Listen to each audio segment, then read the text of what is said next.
If you could choose to live forever, would you? I would choose to be dead forever. Bernard Williams argues that as long as we're alive, for the most part, we have reason to not want to die, but that doesn't entail that we have reason to want to live forever. He asks what an endless life would be like, and he reaches a somewhat depressing conclusion about immortality. Boring. The Makropulos Case, or the Makropulos Affair, is the title of a play by the Czech playwright Karel Čapek, first performed in 1922, and was subsequently adapted into an opera in 1926 by the composer Leos Janáček. By the way, Čapek is most famous as being the originator of the term robot. He wrote another play, RUR, Rossum's Universal Robots, in which there were these machine humanoids called robots, which is a Czech word for a serf or a worker who did all sorts of mechanized labor, and the term caught on. Less well known is he for this play, The Makropulos Case, but it becomes the title of a paper by the philosopher Bernard Williams. And the Makropulos Case deals with a character, Elena Makropulos, who comes upon an elixir of life. As long as she drinks the elixir, she can continue living at the same age as she has been already. So she's 42 years old, and she periodically drinks the elixir. She undergoes a number of identity changes to conceal the fact that she's living such a long time. But by the time she reaches the age of 342, she finds herself to just be completely bored with this unending life that she's caught herself in, and decides not to consume the elixir anymore and declines into death.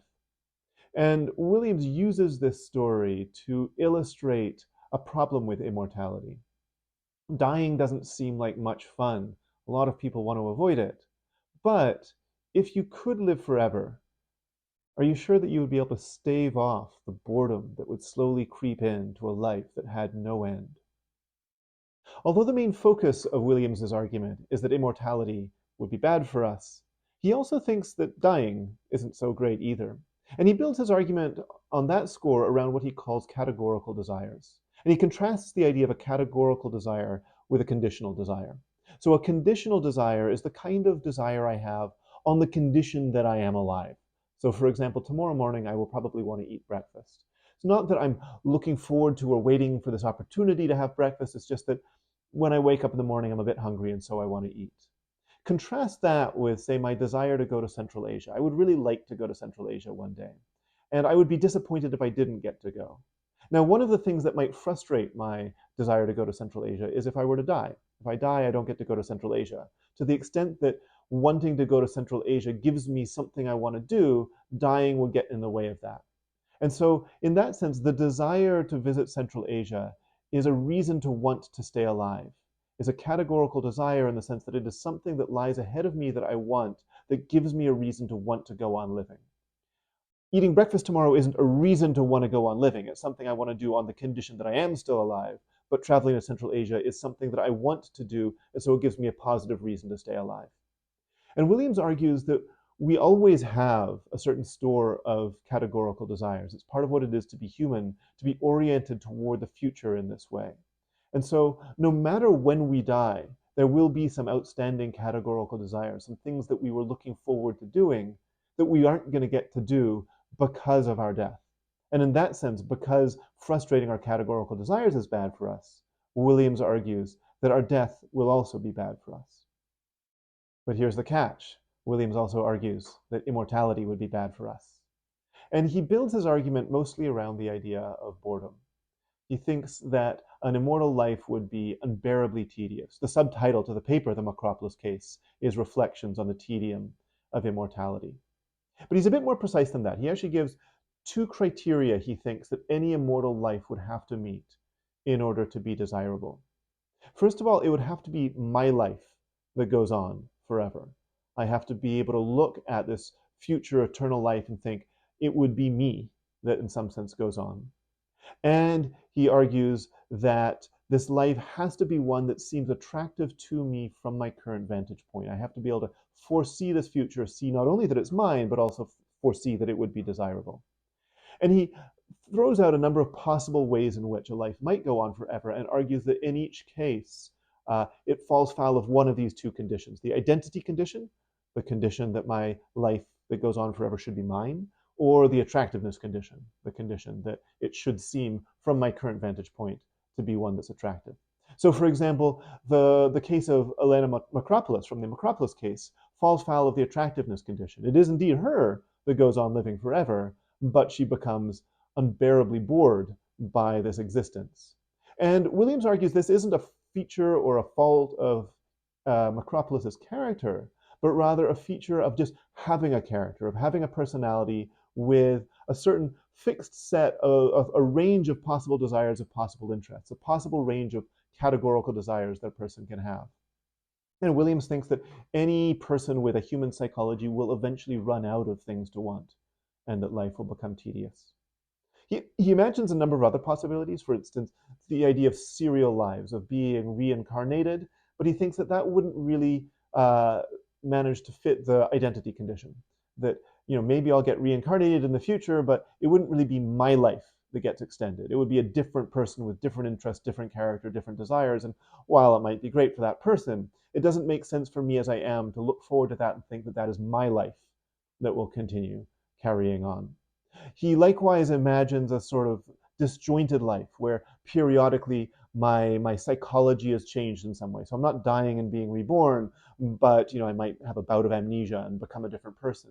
And he says even if we want to say that that meets the identity condition, he thinks it doesn't meet the attractiveness condition.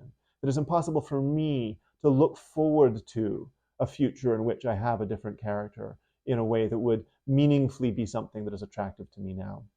And lastly, he considers what he calls the Tiresias model, based on the Greek prophet Tiresias, who has a continuous life. He doesn't die and get reborn. And he has a continuous psychology, but he undergoes drastic changes. He's transformed into a woman and then back into a man. So the range of experience is so wide that maybe he wouldn't fall foul of the boredom that Elena Makropulos suffers from. And Williams says perhaps, but he doesn't think that Tiresias quite meets the identity condition, that when you change that much, in some sense, you're no longer the same person as you were before. And so he argues that someone like Tiresias is more a phenomenon than a person, not someone who survives their death. And he also considers various other options for how we might stave off boredom. He suggests maybe different ways of getting deeply absorbed in different activities, whether by simplifying my psychology in such a way that I no longer get bored, but he says that's not very attractive, or imagining the fantasy of a kind of intellectual absorption so that I get lost in what I'm paying attention to. And Williams says that actually falls foul of the identity condition, that to the extent that some kind of intellectual absorption is attractive because it's something that absorbs me. And if I genuinely get lost in the study, I might not be bored, but I'm also no longer really a person in a meaningful sense who can look forward to this as my future. So that's Williams's argument. Does it hold up? Some people think it doesn't. Some people think it does. There are a number of possible responses to Williams's argument. One that comes from the philosophers John Fisher and Benjamin Mitchell Yellen suggests that he's working with a limited model of what could be desirable for us. They say that he's treating this eternal life like being in a library with a finite number of books. That, typically, if I'm let loose in a library, there's just no way I'm going to read all the books in my lifetime, so it can be fully absorbing. But if I were to live forever, I could read all the books in the library, and then life would become unbearably tedious. And they suggest that that's maybe the wrong way of thinking about pleasure and desire, or maybe at least not all of our pleasures and desires fit into that mold.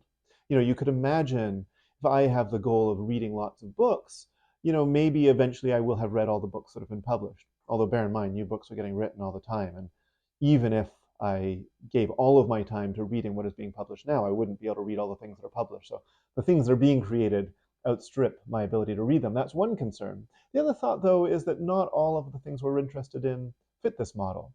One way of thinking about it is to think of Williams's categorical desires in terms of the present perfect tense. They're things that I have done. I have climbed this mountain, I have read this book. And eventually the thought is that all the things that I will have done that could be interesting to me, I will have done, and then I'll be out of things to do. But not all of the things we're interested in fit that model. So consider friendship I might say I have climbed that mountain. I don't need to climb it again. It seems a bit weird to say I have had this friend. I don't need this friendship anymore. That friendship seems to be, at least arguably, an inexhaustible resource. Likewise, a lot of people feel this way about simple pleasures like eating and sex. Nobody sort of feels like saying, well, I've had sex now. I don't really need to have any more. Maybe people get bored of it eventually.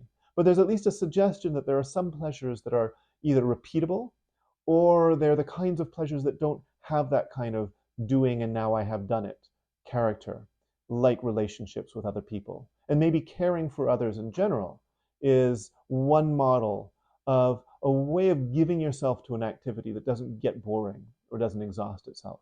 So these are a few possibilities for how we might respond to Williams's argument. Williams's argument bears reflection on another level, though, which is why should we care? I'm not going to live forever, so why does an argument about the desirability of immortality have any bearing on me? And I think part of what's interesting about Williams's argument is that he's looking at something that we won't experience, namely eternal life, in a way that casts a certain light on the life that we do have. So, for example, Williams argues not only that immortality would be bad, but he also does argue that dying would be bad. He has this argument about categorical desires. And sort of ends with a damned if you do, damned if you don't aspect to it, right? That it would be bad to die, it would be bad not to die. And I think that captures something about the tragic aspect of being human, of having a mortal life. That there's something about being alive that means that we have a certain kind of desire and going on that can't ultimately find full satisfaction. That we're creatures that are conditioned by desire that can't fully satisfy those desires. And his account of boredom, I think, is also really interesting in the way that it draws attention to the way that we exist in time. That you could imagine that an immortal lion wouldn't struggle with boredom in the way that an immortal human might. And I think one reason for that is you could say that most animals' desires are, for the most part, conditional in the sense that they're things they want as long as they're alive. As long as the lion's going around its daily rounds, it might want to eat an antelope. And it will probably never get tired of eating antelope in a way that I might get tired of eating cantaloupe. And I think part of that is that my life is shaped by these categorical desires and not just conditional ones. That there are things that I want from my life that necessarily unfold in time in a way that can make me aware of the time of my life, feel its shortness, but also sometimes feel its emptiness if I'm sort of stranded in an expanse of time that I don't know what to do with, in a way that no other animal does. So in that sense, I think reflecting on immortality can cast some really interesting reflections on what it is to be a mortal human being. So here's your chance at immortality. If you liked this YouTube channel, give it a thumbs up, and your thumbs up will last forever. Only if YouTube lasts forever.